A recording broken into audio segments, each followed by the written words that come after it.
Mari kita lihat dalam 1 Korintus 7 ayat yang pertama. Dan sekarang tentang hal-hal yang kamu tuliskan kepadaku adalah baik bagi laki-laki kalau ia tidak kawin, tetapi mengingat bahaya percabulan, baiklah setiap laki-laki mempunyai istrinya sendiri dan setiap perempuan mempunyai suaminya sendiri. Hendaklah suami memenuhi kewajibannya terhadap istrinya, demikian pula istri terhadap suaminya. Istri tidak berkuasa atas tubuhnya sendiri, tetapi suaminya. Demikian pula suami tidak berkuasa atas tubuhnya sendiri, tetapi istrinya. Janganlah kamu saling menjauhi kecuali dengan persetujuan bersama untuk sementara waktu, supaya kamu mendapat kesempatan untuk berdoa. Sesudah itu, hendaklah kamu kembali hidup bersama-sama, supaya iblis jangan menggodai kamu karena kamu tidak tahan bertarak. Ada hubungan yang jelas dalam firman Tuhan tentang kebutuhan seksual dalam kehidupan manusia. Karena itulah sebaiknya laki-laki dan perempuan itu menikah, supaya mereka tidak jatuh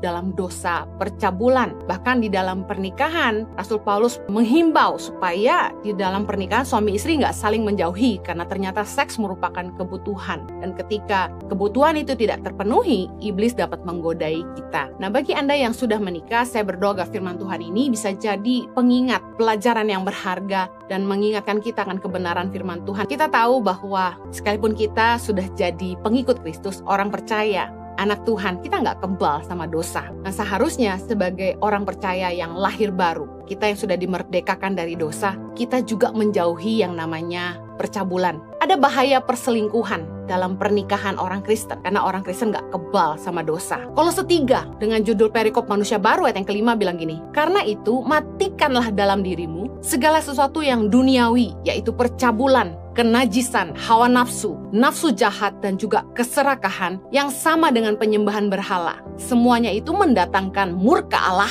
atas orang-orang durhaka. Kalau kita memutuskan untuk ikut Yesus, kita mulai hidup baru, jadi manusia yang baru. Kita harus meninggalkan cara-cara hidup kita yang lama, pemikiran yang lama. Kalau orang yang nggak ngerti kebenaran, pernikahan itu bukanlah menjadi sesuatu yang sakral untuk dijaga, tapi bagi orang percaya harusnya kita ngerti ada batasan-batasan yang harus kita jaga supaya jangan sampai kita jatuh dalam dosa. Kita harus mematikan diri kita dari segala sesuatu yang duniawi, salah satunya percabulan. Kita harus akui bahwa banyak sekali orang Kristen yang selingkuh. Mengapa orang Kristen selingkuh? Saya ingin bagikan salah satu penyebab perselingkuhan. Yang pertama, karena tidak setia. Ada beberapa orang yang punya komitmen issue, sulit untuk komitmen dalam hubungan. Punya bawaan memang nggak setia, kelihatan dari sejak dating, dari pacaran pun sudah nggak setia. Dan di dalam pernikahan biasanya sama. Kami menemukan di banyak pernikahan Kristen, orang-orang konseling kepada kami, banyak sekali yang suaminya selingkuh, istrinya selingkuh. Ada yang nggak cukup satu, memang mata keranjang aslinya. Kemudian salah satu penyebab perselingkuhan yang kedua, pembiaran dalam keretakan rumah tangga. Seringkali ketika suami istri bermasalah, nggak diselesaikan, dibiarkan. Bahkan saling mendiamkan. Masalah-masalah di rumah tangga, keretakan yang tidak dibereskan, akhirnya akan mengarah kepada perselingkuhan. Karena tidak happy dalam rumah tangga, biasanya akan